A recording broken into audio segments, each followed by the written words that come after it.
और जैसा कि आप सभी जानते हैं कि हमारे आरपीएमसी द्वारा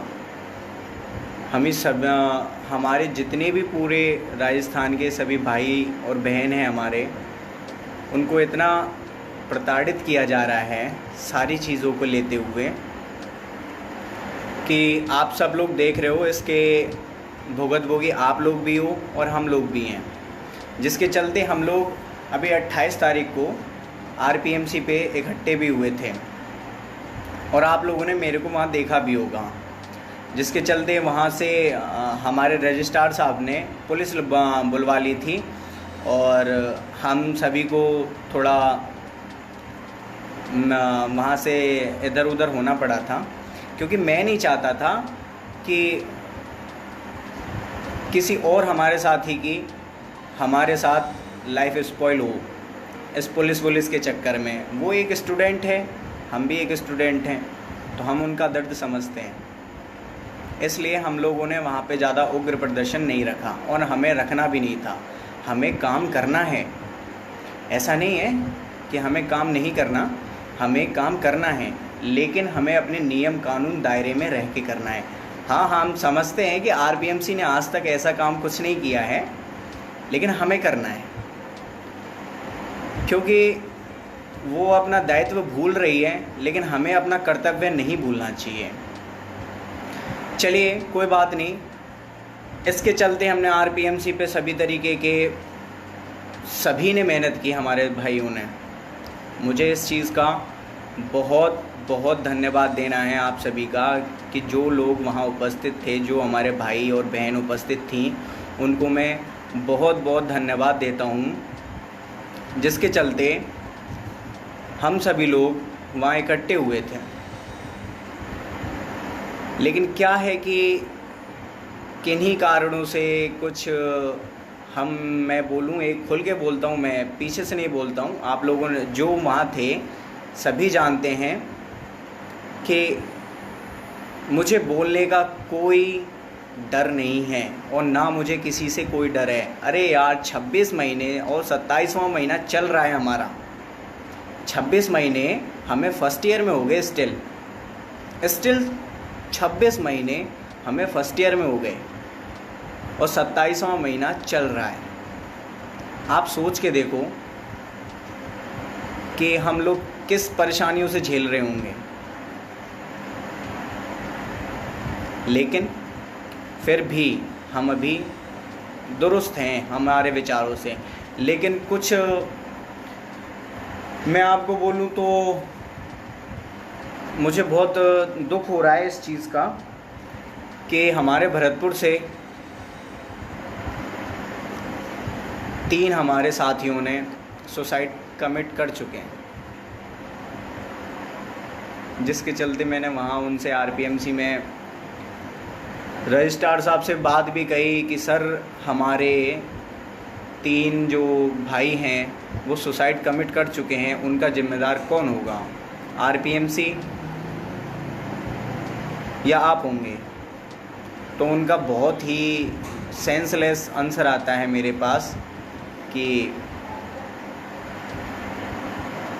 आप कोर्ट केस करवाओ, हम देख लेंगे उनको।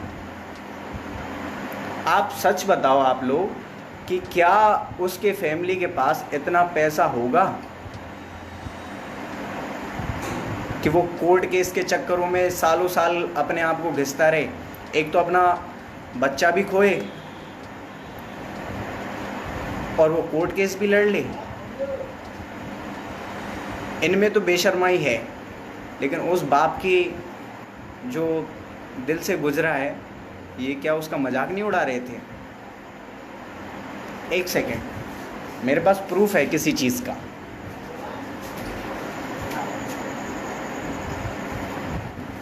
लो कि वो कोर्ट केस करे, हम देख लेंगे। उसके पास इतना पैसा होता ना साहब, तो वो आपके इस कोर्स को नहीं करवा रहा होता, DMLT DRT। इतना पैसा होता तो वो भी MBBS करवा रहा होता, जो कि 5 साल में ख़त्म हो चुकी होती, और मैं सोचता हूँ उसकी 3rd ईयर चल रही होती MBBS के चलते। और हम अभी स्टिल फर्स्ट ईयर में हैं। शर्म की बात है, उनको शर्म आनी चाहिए। उनको तो शर्म आनी ही चाहिए, और उनको भी शर्म आनी चाहिए जो अपने आप को छात्र नेता कहते थे।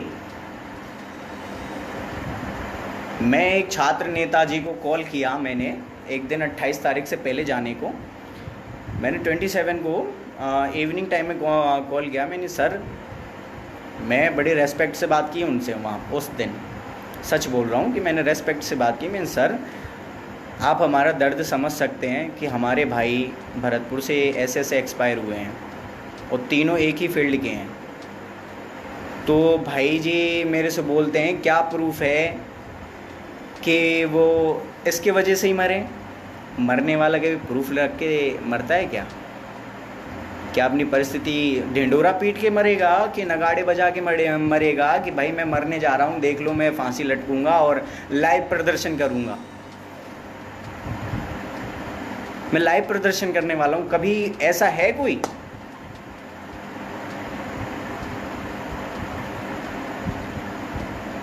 मुझे कमेंटों में भी तो आप बता सकते हो, कोई दिक्कत नहीं, और मुझे किसी का आंसर नहीं चाहिए प्लीज़। मैं किसी के पीछे रह के और नेताओं की तरह मैं काम नहीं करना चाहता, ना मैं नेता बनना चाहता हूँ, ना मैं नेता बनना चाहता हूँ। सुनिए, फिर अब बात दूसरी होती है, हमारी बात दूसरी स्टार्ट होती है कि वहाँ पे जाते हैं, वहाँ पे नेताजी को हम कॉल करके एक बार बोलते हैं कि सर आप थोड़ा हमारी प्रॉब्लम समझेंगे। हम लोग भी भरतपुर से पहली बार जा रहे थे वहाँ।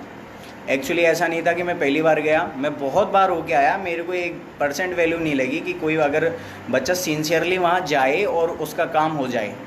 उनको कोई फ़र्क नहीं पड़ता है कि कौन बच्चा कैसे सिंसियर होके आ रहा है, किस परिवार से बिलोंग कर रहा है, कैसी उसकी कंडीशन है, उसको कोई फ़र्क नहीं पड़ रहा है आरपीएमसी को, और ना उस छात्र नेता को जो वहाँ पे सालों साल से मैं बोलूँ तो गद्दी जमाए बैठा हुआ है। हाँ, गद्दी जमाए बैठा हुआ है वो वहाँ पे, गद्दी जमा के ही बैठा है। जो बंदा मेरे से ये बोल सकता है कि भाई क्या प्रूफ है, और वही जवाब अगले दिन आरपीएमसी के ऑफिस में रजिस्ट्रार साहब भी बोलते हैं, वही आंसर, वही बोल रजिस्ट्रार साहब भी बोलते हैं। क्या कारण है, क्या प्रूफ है आपका कि हाँ बच्चे हमारे वजह से मरे? क्या प्रूफ दें सर आपको, क्या प्रूफ दें? उसके बाप को हनुमान जी की तरह बुला के लाएं, छाती फाड़ के दिखाए कि देखो मेरा बच्चा गया है और इस कारण से गया है? क्या प्रूफ दें हम उनको? वो एक रेस्पेक्टेड पोस्ट पे हैं हमारे लिए, और हमारे लिए नहीं पूरे राजस्थान के लिए। क्या उन्होंने रेस्पेक्ट दिखाई अपने पोस्ट के लिए? नहीं दिखाई। हमारे पास वीडियो है जिसमें उन्होंने बोला है कि भाई कि जाके बोलो कि केस करें। मैं तो साहब ये पूछता हूँ, उसके पास पैसे होते तो वो डीएमएलटी डीआरटी का कोर्स क्यों करवा रहा होता?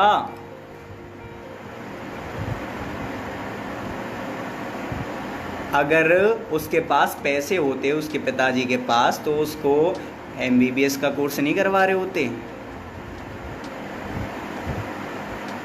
हाँ, आप लोग बताइए, अगर उसके पास पैसे होते तो वो एमबीबीएस का सिलेबस नहीं करवा रहे होते, उसको पढ़ाई नहीं करवा रहे होते? डीएमएलटी डीआरटी क्यों डाला? क्योंकि हम सब सेम फैमिली से बिलोंग करते हैं, मध्यम वर्गीय। अगर हमारा कोई नुकसान होता है यानी कि हमारे पूरी फैमिली का नुकसान होता है। वो आप समझ रहे हैं हमारे 26 महीने कैसे गुजरे हैं?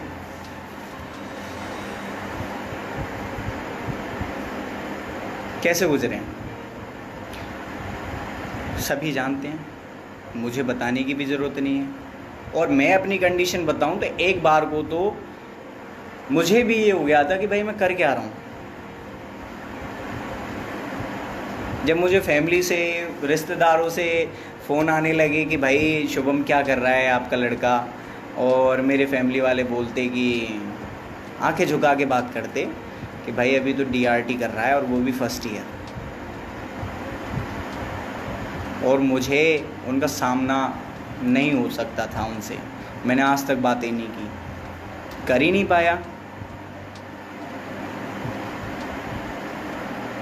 पाया मैं किसी को अपना फेस दिखाने लायक नहीं रहा हूँ अभी तक, सिर्फ इस डीआरटी और डीएमएलटी की, इस आरपीएमसी के वजह से। चलिए, फिर भी मुझे एक चीज़ 28 तारीख को समझ में आई कि ये छात्र नेता लोग वहाँ बैठ के गंध फैला चुके हैं। गंध ऐसे फैला चुके हैं कि जो छात्र नेता अपना कर्तव्य भूल चुके हैं, वो कुछ करने को तैयार नहीं हैं। वो खुद क्या करेंगे जब 16-17 बैच के हमारे बड़े भाई सीनियर्स को एग्ज़ाम नहीं दिलवा पाए, 17-18 बैच हमारे सीनियर्स को एग्ज़ाम नहीं दिलवा पाए, तो अब क्या उम्मीद रख सकते हो उनसे? बिल्कुल दिनेश भाई, सबकी एकता होनी चाहिए, सबकी एकता होनी ही चाहिए। अकेला चना भाड़ नहीं जोक सकता, सबको पता है ये। और सबको पता है दूसरों के कंधों पे बंदूक रख के गोली चलानी होती है। सबको पता है कि फेस में नहीं आना चाहते वो लोग, नहीं आना चाहते, मत आओ, लेकिन सपोर्ट तो करो यार, पीछे से सपोर्ट तो करो। नहीं, आप ये बताओ, इन अधिकारियों का समय है और हमारा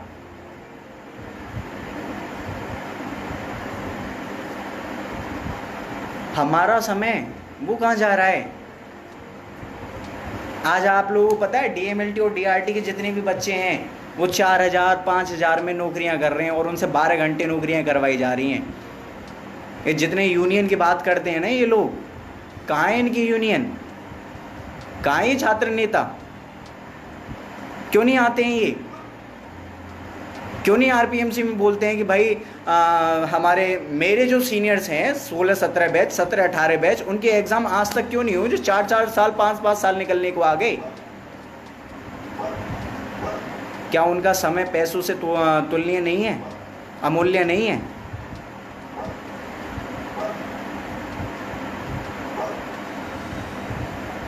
अमूल्य नहीं है क्या, आप ये बताओ। और वो बेचारे गरीबी के कारण ये नौकरियां कर रहे हैं 4000 में, 5000 में गरीबी के कारण नौकरियां कर रहे हैं। अगर आप बेलदारी भी करने जाओ ना तो 9000 रुपये कम से कम मिलते हैं एक महीने में, 300 रुपये पर डे, और वो भी 8 घंटे की ड्यूटी होती है जिसमें 1 घंटे का रेस्ट होता है। 7 घंटे में ही उसको 300 रुपये मिलते हैं।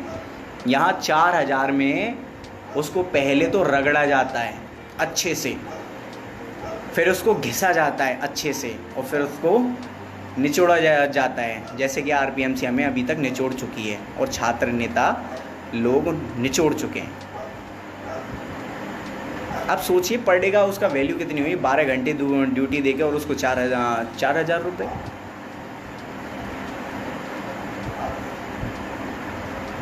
बस उसको 4000 रुपये, क्या वैल्यू है आपकी डीएमएलटी और डीआरटी कोर्स की? और क्या वैल्यू है आपके आरपीएमसी की? और शो क्या करना चाहते हो आप यार, ये बताओ। आप 2 साल के डिप्लोमा कोर्स में एमबीबीएस की डिग्री दोगे? चलो हम तो करने को तैयार हैं यार, कोई बात नहीं, इतना टाइम वेस्ट किया तो चलो हम खुश हो जाएंगे कि हम तो इसके लिए तैयार हैं भाई, हमें एमबीबीएस की डिग्री मिलेगी, हम तैयार हैं, आई एम रेडी। और मेरे जितने भी हमारे साथी हैं जो वहाँ पे 200 की संख्या में उपस्थित थे, वो सभी तैयार हैं, क्योंकि सभी का मेरे पास साथ है। मुझे भीड़ ऐसी नहीं चाहिए जो पीछे से बोल जाए। मैंने इसीलिए सिर्फ 200 का नाम लिया है, क्योंकि वो मेरे पास हैं। अगर मैं आज उनको कॉल करता हूँ तो रात में 1 बजे भी वो वहाँ उपस्थित होंगे। सिर्फ किस वजह से? उनको बिलीव है कि मैं कोई नेता वेता उनकी तरह चाटने वाला काम नहीं करने वाला, मैं उनके लाइफ को स्पॉइल नहीं करने वाला। And I can't do this because of I have also my family and I also belongs medium family. आपकी तरह मैं भी एक मध्यम वर्गीय परिवार से संबंध रखता हूँ, इसीलिए मेरे घर वालों ने मेरे को DMLT DRT की सिलेबस करवाया, कोर्स करवाया, डिप्लोमा करवाया कि जिससे मेरा ये डिप्लोमा हो जाए और कम से कम मेरे को प्राइवेट अगर हॉस्पिटल में भी मैं अपना रिज्यूमे दूँ तो मेरे को 15,000 रुपये तो कम से कम मिले, जो कि बहुत कम होता है 15,000 रुपये भी, जिससे एक परिवार चलाया जा सके।